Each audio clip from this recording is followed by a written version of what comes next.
How to get your Instagram back to normal. Hey everyone, welcome back to the channel. In today's video, I'm going to show you how you can get your Instagram back to normal.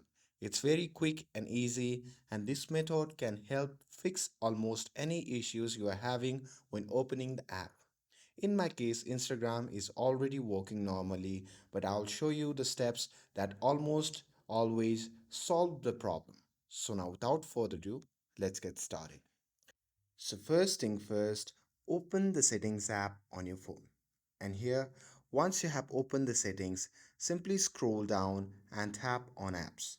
Now here, once you are in the app section, simply tap on the option labeled as manage apps. And here, once you see the list of apps, at the top you can see the search bar. So simply tap on that and search for Instagram. And once you have searched for it, simply tap on Instagram. And here, once you see the interface like this, at the bottom left corner, you can see the option that is labeled as force stop or force close. So simply tap on that. But don't worry, this won't delete anything, it just closes the app completely. And now, once you're done with that, at the bottom right corner, you can see the option labeled as clear data.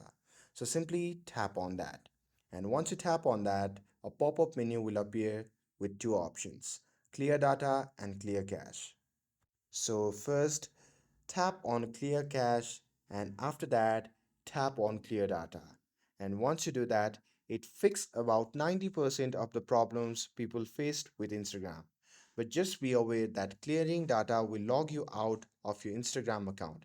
You might also lose saved messages like DMs and temporary data stored in the app.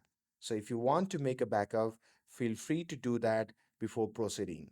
And after clearing the data, simply open the Instagram again and log back with your account. And once you do that, Instagram should be back to normal. And that's it. With this, if you found this video helpful, then don't forget to like, share, and subscribe to get updated for more videos.